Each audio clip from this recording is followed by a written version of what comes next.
Hi bro. కా అనేది అన్నదమ్ములైన సుజిత్ మరియు సందీప్ దర్శకత్వం వహించిన 2024 భారతీయ తెలుగు భాష ఫ్యాంటసీ థ్రిల్లర్ చిత్రం. ఈ చిత్రంలో కిరణ్ అబ్బవరం, నయన్ సారిక, తన్వీ రామ్ ప్రధాన పాత్రలు పోషించారు. ఇంకా సినిమాలోకి వెళ్తే, ఒక రాత్రి ఎక్కడో తెలియని ప్రదేశంలో ఒక ముసుగుతో ఉన్న వ్యక్తి అభినయ్ వాసుదేవ్ మరియు రాధా అనే ఇద్దరు వ్యక్తులను తీసుకురావడానికి తన అసిస్టెంట్స్కు ఒక అసైన్మెంట్ ఇస్తాడు. వెంటనే వారు వాసుదేవ్ని కనుక్కొని అతనిని తరుముకుంటూ కొంతసేపు ఫైటింగ్ తర్వాత ఆ అజ్ఞాత అసిస్టెంట్స్ వాసుదేవ్ని ఫుల్లుగా చితక్కొట్టి అతని తలపై పెద్ద రాయితో గట్టిగా కొడతారు. మూర్ఛపోయి పడి ఉన్న అతనిని ఒక గోనె సంచిలో కట్టేసి తమతో తీసుకువెళ్దామనే లోపు ఇదంతా ఒక ఆవిడ దూరం నుంచి గమనిస్తూ కంగారు పడి పారిపోవడానికి ప్రయత్నిస్తోంది. కానీ వారి ఇద్దరిలో ఒక అసిస్టెంట్ ఆమెను వెంటాడి పట్టుకొని వాసుదేవ్ ఇంకా ఆమెను వారితో పాటు తమ బాస్ దగ్గరికి తీసుకువెళ్తారు. కొద్దిసేపటి తర్వాత వాసుదేవ్ మేల్కొని తడితడిగా ఉన్న ఒక చీకట గదిలో బంధింపబడి అక్కడ ఒక టేబుల్ని చూస్తాడు.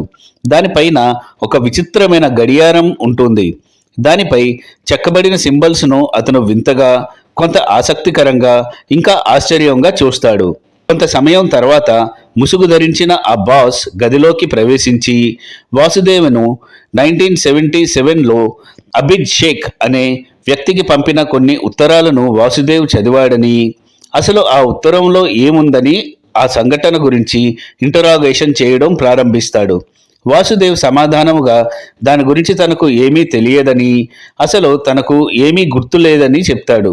ఇది విని బాస్ హేళనగా నవ్వి వాసుదేవ్కు గడియారం లాంటి ఆ పరికరాన్ని చూపెట్టి, ఇది హిప్నాటిజం కోసం వాడే సాధారణమైన వాటికి చాలా అప్గ్రేడెడ్ వర్షన్ అని, వాటికి ఇది అమ్మ మొగుడు లాంటిదని, ఇంకా ఒక్కసారి దీని వైపు చూస్తే చాలు అతని వాయిస్కి వాసుదేవ్ బ్రెయిన్తో డైరెక్ట్గా లింక్ చేస్తోందని, ఎంత పాత జ్ఞాపకాన్నైనా మెదడులో నుంచి వెతికి వెతికి బయటకు తీస్తుంది అని, తన ఇష్టాలు అయిష్టాలతో సంబంధం లేకుండా అతనితో వాస్తవాలు మాట్లాడిస్తుందని అంటాడు.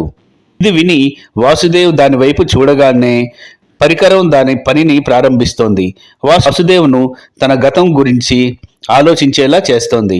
1977లో ఆ రోజు అతను పోస్ట్ మ్యాన్గా ఉండి అభిషేక్ ఇంటి ఎదురుగా ఆగి ఒక ఉత్తరం తీసి అడ్రస్ కన్ఫర్మ్ చేసుకొని ఆ ఉత్తరం ఆయనకి ఇవ్వకుండా అక్కడి నుండి నేరుగా తన ఇంటికి వెళ్ళి దానిని ఓపెన్ చేసి చదవడానికి ప్రయత్నిస్తాడు. కానీ అది అరబిక్ భాషలో ఉండడం వలన అతనికి దానిలో ఏముందో అర్థం అవదు. ఈ సమాధానం విని ముసుగు బాస్, ఓకే, నువ్వు కూల్గా ఉండు, అక్కడ ఏం రాసిందో దాని గురించి తర్వాత డిస్కస్ చేద్దాం. అసలు నువ్వు ఎవరు, మీ అమ్మా నాన్నలు ఎవరు, ఇంకా ఎవరెవరో ఉత్తరాలు చదివే ఈ పాడు అలవాటు నీకు ఏంటి, నువ్వు ఎక్కడి నుంచి వచ్చావు అని అడుగుతాడు. వాసుదేవ్ బ్రెయిన్లో ఇప్పుడు స్టోరీ చైల్డ్హుడ్కి షిఫ్ట్ అవుతోంది. అతను ఊహ తెలిసినప్పటి నుంచి ఒక అనాథ ఆశ్రమంలోనే పెరుగుతుంటాడు. తన అమ్మ నాన్న ఇప్పటికీ ఎక్కడో ఉండే ఉంటారు అని గట్టి నమ్మకంతో అతను జీవిస్తుంటాడు. ఒకరోజు వాళ్ళు ఆశ్రమంకి పోస్ట్ మ్యాన్ లెటర్స్ ఇవ్వడానికి వచ్చి పొరపాటున నేల మీద ఒక లెటర్ను జార విడిచి వెళ్ళిపోతాడు. ఆ ఉత్తరాన్ని వాసుదేవ్ తీసి మనసు ఆపుకోలేక చాటుగా వెళ్ళి చదువుతాడు. ఆ ఉత్తరంలో ఒక తల్లి తన కొడుకుకు ప్రేమతో రాసి ఉంటుంది. అది చదివి వాసుదేవ్ ఒక రకమైన ఆనందభరితమైన అనుభూతిని చెందుతాడు. ఆ రోజు నుంచి అతను సంబంధం లేకపోయినా ర్యాండమ్గా దొరికిన ఉత్తరాలనల్లా చదవడం ఒక హాబీగా పెట్టుకుంటాడు. అలాగా ఇతరుల ఉత్తరాలు చదువుతూ అతను రకరకాల సంబంధాల ప్రేమను, ఇంకా పర్టికులర్గా అమ్మ ప్రేమ, నాన్న బాధ్యత, ఇంకా బంధాలు విలువ తెలుసుకుంటాడు. ఒకరోజు అభినయ్ తన బ్రెయిన్లో ఆవేశం ఇంకా డిప్రెషన్ ఆపుకోలేక తన హాస్టల్ వార్డెన్ అయిన గురునాథం మేషారు దగ్గరికి వెళ్తాడు. ఆ టైంలో మేషారు తన ఇంటి నుంచి వచ్చిన ఉత్తరాన్ని చదువుతుంటాడు. ఆ ఉత్తరంలో అతని భార్య వాళ్ళ కూతురి గురించి రాస్తూ ఆమెకు అవసరమైన డబ్బు అరేంజ్మెంట్స్ గురించి చదువుతూ చాలా ఎమోషనల్గా భావోద్వేగంతో ఉంటాడు. ఇంతలో వాసుదేవ్ ఆయన దగ్గరకు వెళ్ళి తన అమ్మా నాన్న వివరాలు చెప్పమని పేర్చి పెడతాడు. దానికి ఆయన శాంతంగా ప్రేమతో, నువ్వు ఒక అనాథగానే ఇక్కడికి వచ్చావు, నీకు ఎవరూ లేరు అని నచ్చ చెప్తాడు. కానీ వాసుదేవ్ అది అర్థం చేసుకోకున్నా ఆయనని గట్టిగా నిలదీస్తాడు. అప్పటికే ఫుల్ మూడ్ ఆఫ్లో ఉన్న మేషారు వాసుదేవ్ని గట్టిగా గసిరేసి అక్కడి నుంచి పంపించేస్తాడు. ఆ ఇన్సిడెంట్తో వాసుదేవ్ చాలా అప్సెట్ అయ్యి తన మేషారు ఉత్తరంలో ఏముందో చదవాలని నిర్ణయించుకుంటాడు. ఒకరోజు మేషారు రూమ్లో లేకపోవడం చూసి వాసుదేవ్ చాటుగా అతని ఉత్తరం చదువుదామనుకుంటాడు. కానీ ఈలోపు మేషారు అది చూసి వాసుదేవ్ని గట్టిగా పనిష్ చేస్తాడు. అప్పటికే డిప్రెషన్ పీక్స్లో ఉన్న వాసుదేవ్ కోపంతో మేషారు దాచుకున్న సొమ్మును తీసుకొని ఆశ్రమం నుంచి పారిపోయానని చెప్తాడు. అదంతా విని మేషారు తన కుమార్తె ఆపరేషన్ కోసం సేవ్ చేసి పెట్టుకున్న డబ్బును వాసుదేవ్ దొంగలించి పారిపోయిన తర్వాత సమయానికి డబ్బు అందక ఆ అమ్మాయి చనిపోయిందని ముసుగు బాస్ వాసుదేవ్ని బ్లేమ్ చేస్తాడు. అది విని వాసుదేవ్ ఒక్కసారి ఉలిక్కి పడతాడు. ముసుగు బాస్ రూమ్ నుంచి బయటికి వెళ్ళిపోయిన తర్వాత వాసుదేవ్కి తన పక్క రూమ్ నుండి ఎవరో అమ్మాయి ఏడుస్తున్నట్లు శబ్దం వినిపిస్తోంది. అతను ఆమెను అడగగా ఆ అమ్మాయి తన పేరు రాధా అని వెల్లడిస్తోంది. ఆమెను కూడా వాళ్ళు బంధించారని ఆమె చెబుతోంది. ఇంకా ఆమె రూమ్ కూడా మొత్తం చీకటితో తడితడిగా ఉందని, రూమ్ మధ్య ఒక టేబుల్ మీద గడియారం లాంటి వింత పరికరం ఏదో ఉంది అని, తర్వాత ఆమె కంటికి కనబడకుండా ఎవరో అమ్మాయి ఆమెను ఇంటర్వ్యూ చేస్తుంది అని చెప్తోంది. అదంతా విని వాసుదేవ్ నీరసంతో ఆ చీకటి గదిలో నిద్రపోయిన అతనికి ఒక ముసిలి ఆమె, ఇంకా మేషారు, ఇంకా ఎవరెవరో కనబడతారు. ఇంతలో ముసుగు బాస్ తిరిగి రూమ్లోనికి వచ్చి మళ్ళీ ఇంటరోగేషన్ మొదలు పెడతాడు. ఈసారి అసలు వాసుదేవ్ కృష్ణగిరి అనే గ్రామానికి ఎందుకు వెళ్ళి అక్కడ ఏం చేశాడు అని అడుగుతాడు. దానికి సమాధానంగా డబ్బు తీసుకొని పారిపోయాక బ్రతకడానికి ఎక్కడెక్కడో ఏవేవో పనులు చేసుకొని తను పెరిగాడని, ఇంకా తనతో పాటు ఉత్తరాల మీద ప్రేమ కూడా అతనికి చాలా పెరగడంతో అతను పోస్ట్ మ్యాన్ అవ్వాలని నిశ్చయించుకుంటాడు. అతను స్నేహితుడు సుబ్బు అన్న అతనికి కృష్ణగిరి అనే ఊరిలో అసిస్టెంట్ పోస్ట్ మ్యాన్ ఉద్యోగం ఇప్పిస్తానంటే వాసుదేవ్ ఆ ఊరు వెళ్ళాడు. కృష్ణగిరి అనే ఊరు చుట్టూ పెద్ద పర్వతాల మధ్యలో ఉన్న కారణంగా మధ్యాహ్నం 3 గంటలు అవగానే కొండలో నీడ ఆ ఊరు మీద పడి ఊరంతా చీకటి అవుతోంది. అంటే మధ్యాహ్నం 3 గంటలకే ఆ ఊరిలో రాత్రి అయిపోతుందన్నమాట. వాసుదేవ్ ఆ ఊరిలోనికి అడుగు పెట్టిన వెంటనే ఒక అమ్మాయిని చూసి లవ్ ఎట్ ఫస్ట్ సైట్లో పడతాడు. అతనికి ఆ ఊరు ఇంకా అక్కడ మనుషులంతా తన వాళ్ళే అన్న ఫీలింగ్స్ చాలా బలంగా కలుగుతాయి. ఇంతలో అతను తన స్నేహితుడు బాలు అన్నతో పోస్ట్ మాస్టర్ ఇంటికి వెళ్ళి అసిస్టెంట్ పోస్ట్ మ్యాన్గా ఉద్యోగంలో చేరుతాడు. అక్కడ అతను ఆ ఊరిలో మొట్టమొదటిసారి చూసిన ఆ అమ్మాయి ఇంకెవరో కాదు, పోస్ట్ మాస్టర్ కూతురు సత్యభామ అని తెలుసుకొని ఇంకా చాలా సంతోషిస్తాడు. కొన్ని రోజుల్లోనే ఇద్దరూ ప్రేమలో పడతారు. అతను తన మంచితనంతో ఊరిలో వారందరి మనసులు గెలుచుకుంటాడు. అయితే ఆ ఊరిలో కొంతకాలంగా పెళ్లి కాని అమ్మాయిలు తెల్లవారుకు ముందే టెంపుల్కి వెళ్తామని చెప్పి ఇంటి నుంచి బయలుదేరి అక్కడి నుంచి కనబడకుండా మాయం అయిపోతున్నారనే విషయం తెలుసుకుంటాడు. అయితే ఈ సంఘటన వెనుక ఆ ఊరిలో పెద్ద మనిషి అయిన లాలా అనే వ్యక్తి హస్తం ఉందని బాలు అన్న తనతో అనుమానం వ్యక్తం చేస్తాడు. కానీ వాసుదేవ్ ఆ విషయాలు పెద్దగా పట్టించుకోడు. అయితే ఆ ఊరిలో ఒకరోజు అమ్మవారు పండుగ జరుగుతోంది. ఆ పండుగ ముగించుకున్నాక రాత్రిపూట వాసుదేవ్ సత్యని ఇంటికి దిగబెట్టడానికి వెళ్తుండగా త్రోవలో లాలా మనుషులు వాసుదేవ్తో గొడవ పడతారు. ఆ గొడవలో వాసుదేవ్ వారిని అక్కడి నుంచి తరిమేస్తాడు. ఆ మరుసటి రోజు ఇంతకుముందు ముసుగు బాస్ అడిగిన అభిజ్ షేక్ పోస్ట్ మాస్టర్ని కలవడానికి పోస్ట్ ఆఫీస్కి వస్తాడు. అతను కలమ స్నేహాలు చేస్తుంటాడు, అంటే పెన్ ఫ్రెండ్షిప్స్, అంటే మనుషులు తెలియకపోయినా ఉత్తరాల ద్వారా స్నేహాలు పెంచుకుంటుంటాడు.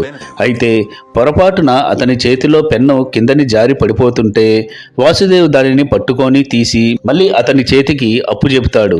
వాసుదేవ్కి ఆ పెన్ను చాలా అందంగా కనబడటంతో అతనికి ఆ పెన్ను బాగా గుర్తుండిపోతుంది. ఆ ఊరిలో ఒక చిన్న పాక ఇల్లు ఉంటుంది. ఆ ఇంటికి అప్పుడు లెటర్స్ వస్తుంటాయి. అది పాడుపడిపోయిన ఇల్లు అవడం వలన ఎవరూ దాన్ని పట్టించుకోరు. కానీ ఆ ఇంటికి ఉత్తరం వచ్చినప్పుడు అలవాటు ప్రకారంగా వాసుదేవ్ ఆ లెటర్ని ఓపెన్ చేసి చదువుతాడు. దానిలో తూర్పు వీధి 4వ ఇల్లు అని మాత్రమే రాసి ఉంటుంది. అది చదివి వాసుదేవ్ ఆశ్చర్యపోతాడు. అతను క్యూరియాసిటీతో ఆ రోజంతా పాక వద్దే మాటు వేసి ఎవరు ఆ ఉత్తరాన్ని తీసుకుంటారో చూద్దామని వేచి చూస్తాడు. కానీ ఎవరూ దాన్ని తీసుకోరు. అది చూసి విసుగు వచ్చి అతను రాత్రికి తిరిగి ఇంటికి వెళ్ళిపోతాడు. కానీ మరుసటి రోజు వాసుదేవ్ ఆ ఊరిలో ఒక పెద్దాయనను కలిసి ఆ తూర్పు వీధి 4వ ఇల్లు గురించి అడుగుతాడు. అతను చెప్పే అడ్రస్ ప్రకారంగా అతను వెళ్ళి చూస్తే అది పోస్ట్ మాస్టర్ ఇల్లు అయి ఉంటుంది. ఇంతలో అతను ఆ ఇంటి దగ్గర సత్యభామ బయట ఒక సోది చెప్పే ఆమెతో సోది చెప్పించుకోవటం చూసి మురిసిపోయి మిగతా విషయాలన్నీ మర్చిపోతాడు. అయితే ఆ సోది చెప్పే ఆమె సత్యకు తెల్లవారుజామున 3 గంటలకి అడవిలో ఉన్న అమ్మవారి గుడికి వెళ్ళి అక్కడ ఉన్న చెరువులో 3 సార్లు మునిగితే ఆమె మనసులో ఉన్న వ్యక్తితో వివాహం జరిగి కోరుకున్నవన్నీ తీరుతాయని చెప్తోంది. అది విని వాసుదేవ్ అన్నీ మైమరిచిపోతాడు. సత్య కూడా చాలా సంతోషంతో ఇంటి లోపలికి వెళ్ళిపోతుంది. ఆ రాత్రి పడుకున్నప్పుడు వాసుదేవ్కి కొద్ది రోజుల ముందు ఊరిలో ఉన్న ఒక కుటుంబం వాళ్ళు అమ్మాయి తెల్లవారుజామున 3 గంటలప్పుడు అడవిలో ఉన్న అమ్మవారి గుడికి వెళ్ళి మళ్ళీ తిరిగి రాలేదని పోలీస్ స్టేషన్లో కంప్లైంట్ ఇచ్చే విషయం గుర్తు వచ్చి ఇంకా ఆ సోది చెప్పే ఆమె మాటలు గుర్తు చేసుకొని అతనికి ఎక్కడో ఏదో తేడా జరుగుతోంది అని గట్టి అనుమానం వస్తుంది. ఇంకా ఆలస్యం చేయకుండా వెంటనే వాసుదేవ్ నిద్ర లేచి సత్యను వెతుక్కుంటూ తన పెంపుడు కుక్క రాముని వెంటబెట్టుకొని సత్యని ఇంటి నుంచి వెంబడిస్తూ అడవిలోనికి వెళ్తాడు. అడవి మధ్య ఒక చోట వాసుదేవ్కి సత్య కనబడుతుంది. అది చూసి అతను కొద్దిగా అమ్మయ్య అని ఊపిరి పీల్చుకుంటాడు. సత్య అమ్మవారిని దర్శించుకొని చెరువులో 3 సార్లు మునిగి మళ్ళీ వెళ్ళి అమ్మవారిని దండం పెట్టుకునే లోపు ఎక్కడి నుంచి వస్తారో గాని కొంతమంది దొంగలు చెట్ల ముసుగులో వచ్చి ఆమెను అపహరించడానికి ప్రయత్నిస్తారు. అది చూసి వాసుదేవ్ వెళ్ళి వాళ్ళతో పోరాడి సత్యను కాపాడుకుంటాడు. ఈ సంఘటన తర్వాత సత్య ఇంకా వాసుదేవుల బంధం ఇంకా బలపడుతుంది. వాసుదేవ్ సత్యకి జరిగిన ఈ విషయాన్ని పోలీసులకు చెప్దామని సత్యతో అంటాడు. కానీ పరువు పోతోందని ఆమె అతనిని ఆపుతోంది. కానీ వాసుదేవ్కి మనసు ఉండబట్టలేక పెద్ద సార్ అనే ఫేక్ పేరుతో ఎస్ఐకి ఉత్తరం రాస్తాడు. ఉత్తరంలో ఊరిలో కనబడకున్నా పోతున్న అమ్మాయిలకి ఇంకా ఊరిలో సోది చెప్పే ఆమెకి ఏదో రిలేషన్ ఉంది అని ఆ సోది చెప్పే ఆమెను పట్టుకుంటే అమ్మాయిలు ఎందుకు మిస్ అవుతున్నారో వివరాలన్నీ తెలుస్తాయి అని రాసి ఉంటుంది. అయితే పోలీసులు ఆమెను పట్టుకొని విచారించగా ఆమె తప్పైతే చేసింది, కానీ ఆమెతో ఆ పనులు చేయించిందెవరో ఆమెకు తెలియదని చెప్తోంది. ఇంతలో లాలాకి వచ్చిన ఉత్తరం ఒకటి వాసుదేవ్ చేతికి చిక్కుతుంది. అతను దాన్ని చదివిన తర్వాత అందులో ఏవో డబ్బుల లావాదేవీల గురించి రాసి ఉంటుంది. అది చదివి ఆ ఇన్స్ట్రక్షన్స్ ప్రకారంగా లాలా పంపిన మనిషి కన్నా ముందే వాసుదేవే అక్కడికి వెళ్ళి లాలాకి చేరవలసిన డబ్బుని వాసుదేవ్ తీసుకొని ఆ డబ్బు కోసమేనా లాలా తప్పులు బయటపడతాయేమో అని ఆ డబ్బుని దాచేశానని వాసుదేవ్ ముసుగు బాస్కి చెప్తాడు.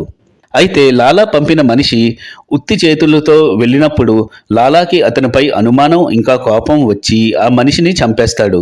నిజానికి ఆ చనిపోయిన వ్యక్తి వాళ్ళమ్మ క్యాన్సర్ రోగంతో బాధపడుతుంటుంది. ఆమె ట్రీట్మెంట్ కోసం అతను డబ్బు కూడబెడుతుంటాడు. కానీ ఇప్పుడు ఆయన చనిపోవడంతో డబ్బు అందక వాళ్ళ అమ్మ కూడా చనిపోతుందని ముసుగు బాస్ వాసుదేవ్కి చెప్తాడు. ఇది విని వాసుదేవ్ చాలా చిరాకుతో ముసుగు బాస్పై కోప్పడతాడు. తర్వాత ముసుగు బాస్ రూమ్ నుంచి బయటికి వెళ్ళిపోతాడు. ఇంతలో రాధ వాసుదేవ్ని గట్టిగా కేకలు వేసి పిలుస్తోంది.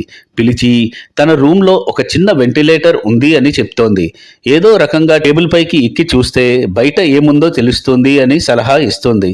వాసుదేవ్ రూమ్లో కూడా ఒక వెంటిలేటర్ ఉండటం చూసి వెంటనే అతను టేబుల్ పైకి ఎగిరి చూస్తాడు. అతనికి అక్కడ ఏదో ఇల్లు ఉన్నట్లు కనబడుతుంది. ఆ ఇంటిలోనే అతనికి మేషారు ఇంకా వాళ్ళ ఇంటి సభ్యులు కనబడతారు. అది చూసి వాసుదేవ్ చాలా ఆశ్చర్యపోతాడు. ముసుగు బాస్ తిరిగి రూమ్లోనికి వచ్చిన తర్వాత వాసుదేవ్ అతనిపై ఈసారి చాలా తీవ్రంగా మండిపడతాడు. అది చూసి ముసుగు బాస్ నవ్వుకుంటూ తన ముసుగుని తీసేస్తాడు. ఆ ముసుగు బాస్ అచ్చం వాసుదేవ్ లానే ఉంటాడు. అది గమనించి వాసుదేవ్కి ఫ్యూజులు ఎగిరిపోతాయి.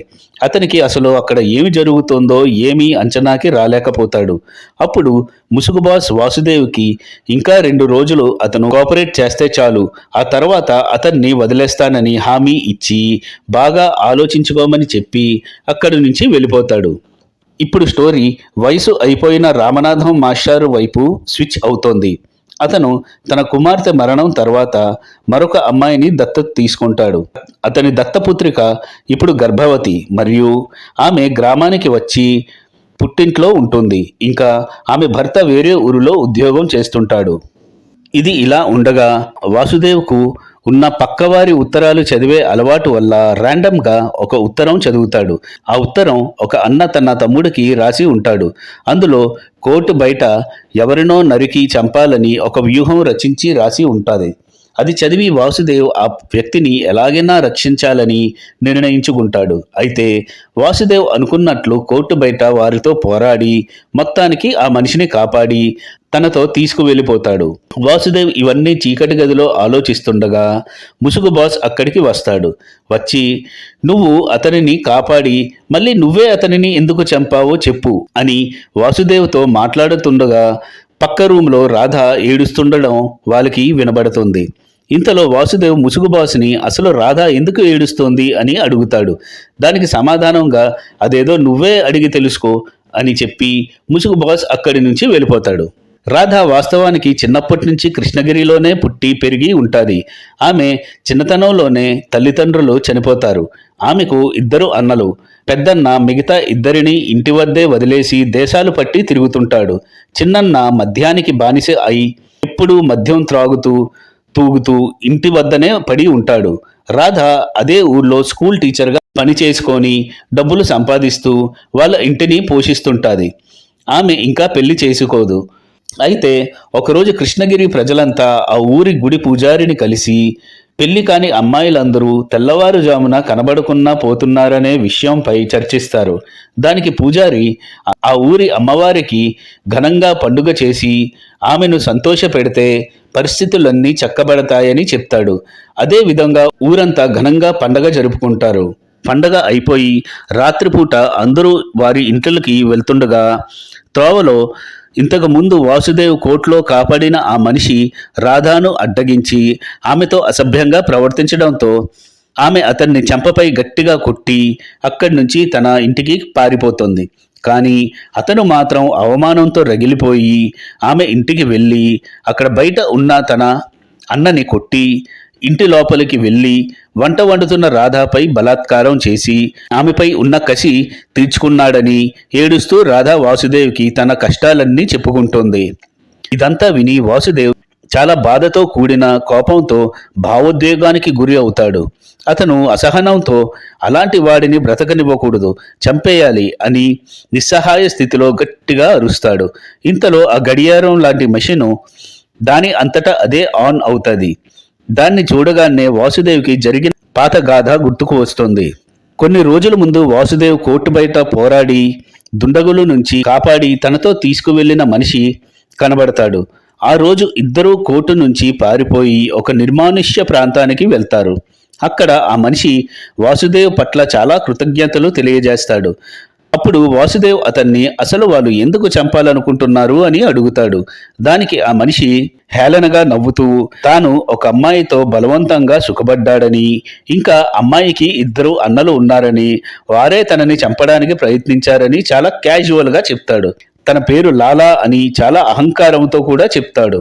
వాసుదేవ్కి లాలా పేరు వినగానే అతను చేసిన క్రూరమైన చెడ్డ పనులన్నీ గుర్తుకు వచ్చి వాసుదేవ్కి చాలా కోపం వస్తుంది.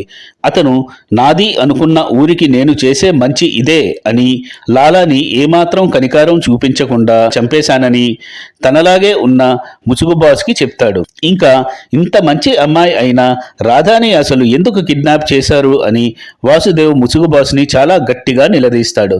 దానికి ముసుగు బాస్ నీ వల్లే అని వాసుదేవ్ని నిందిస్తాడు. మళ్ళీ అతను వాసుదేవ్ని ఇది తెలియాలంటే మొట్టమొదట అడిగిన ప్రశ్న అభిషేక్ ఉత్తరంలో ఏమి ఉంది అని అడుగుతాడు. వాసుదేవ్ ఆ పరికరాన్ని చూసి మళ్ళీ గతంలోకి వెళ్తాడు. లాలాని చంపిన తర్వాత వాసుదేవ్ అమ్మవారి గుడికి వెళ్ళి ఆమెకు దండం పెట్టుకొని పోలీసులకి దొరికిపోయి సత్యభామకి దూరం అయిపోతానేమో అనే భయంతో తాను వేసుకున్న షర్ట్ని తగలబెట్టేసి ఇంటికి వెళ్ళిపోతాడు. మరుసటి రోజు ఉత్తరాలు పంచడానికి పోస్టాఫీస్ నుంచి వెళ్తున్నప్పుడు సత్య వాసుదేవ్కి ఎదురు వస్తుంది. ఈ ప్రేమికులు ఇద్దరూ మాట్లాడుకునే తీరు సత్య తండ్రి అయిన పోస్ట్ మాస్టర్ రంగారావు చాలా కోపంతో గమనిస్తుంటాడు. ఇంతలో ఆ ఊరిలో కొంతమంది డాక్టర్లు మెడికల్ క్యాంప్ పెడతారు. ఆ వైపుగా వాసుదేవ్ వెళ్తుండగా లాలాను హత్య చేసిన నేరానికి రాధా ఇద్దరు అన్నలని పోలీసులు నిర్ధారించి అరెస్టు చేశారని తెలుసుకుంటాడు. ఇంతలో ఒక కానిస్టేబుల్ వాసుదేవ్ వద్దకు వచ్చి ఎస్ఐ గారు తనని పిలుస్తున్నారంటూ కబురు చెప్తాడు. వాసుదేవ్ ఇంతకుముందు పెద్ద సార్ అని ఫేక్ పేరుతో సోది చెప్పే ఆమెను పట్టించిన ఉత్తరాన్ని చూపించి ఎస్ఐ దాని వివరాలు అడుగుతాడు. కానీ అందులో ఫ్రమ్ అడ్రస్ లేకపోవడం వలన అది సాధ్యం కాదు అని వాసుదేవ్ చెప్తుండగా ఒక కానిస్టేబుల్ ఎస్ఐ వద్దకు వచ్చి లాలా ఇంటిలో దొరికిన సామాన్లు చూపిస్తాడు. అందులో ఇంతకుముందు పోస్ట్ మాస్టర్ ఇంటిలో చూసిన అభిద్ షేక్ పెన్ను వాసుదేవ్ని ఆకర్షిస్తుంది. అతను ఈ విషయం ఎస్ఐకి చెప్పగా అతను ఊరిలో మర్యాదస్తుడిగా చలామణి అవుతున్న అభిద్ షేక్ పై అనుమానం బలంగా పెంచుకుంటాడు. ఈసారి అభిద్ షేక్కి వచ్చే ఉత్తరాలు ఏవైనా ఉంటే ఎస్ఐ ముందు తనకి చూపెట్టమని, తర్వాత అతనికి ఇవ్వొచ్చని, ఇంకా దానివల్ల వాసుదేవ్ ఉద్యోగానికి ఏమీ జరగకుండా చూసుకుంటానని ఎస్ఐ వాసుదేవ్కి హామీ ఇస్తాడు. సరే అని చెప్పి వాసుదేవ్ పోలీస్ స్టేషన్ నుంచి బయటికి వచ్చి తన బ్యాగ్ వెతకగా అందులో అభిద్ షేక్ పేరు మీద ఒక ఉత్తరం కనబడతాది. వాసుదేవ్ దానిని ఎస్ఐకి ఇవ్వకుండా అక్కడి నుండి నేరుగా తన ఇంటికి వెళ్ళి దానిని ఓపెన్ చేసి చదవడానికి ప్రయత్నిస్తాడు. కానీ అది అరబిక్ భాషలో ఉండడం వలన అతనికి దానిలో ఏముందో అర్థం అవదు.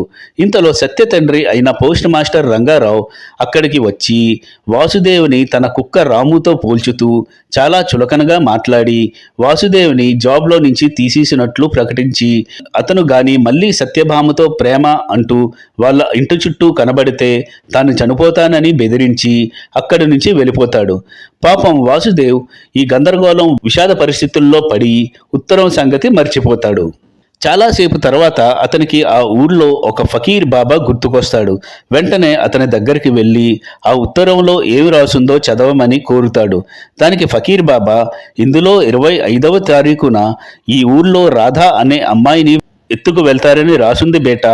ఈరోజు 25వ తారీఖు, ఆ అమ్మాయిని ఎలాగైనా కాపాడు బేటా అని చెప్తాడు. వాసుదేవ్ తనకున్న అలవాటు వల్ల ఎస్ఐ అడిగినప్పుడు ఆ ఉత్తరం ఇవ్వలేదని బాధపడుకుంటూ అక్కడి నుంచి వెంటనే ఎస్ఐతో ఈ విషయం చెప్పడానికి పోలీస్ స్టేషన్కి పరిగెత్తుకుంటూ వెళ్తాడు. కానీ అక్కడ ఎస్ఐ ఉండడు.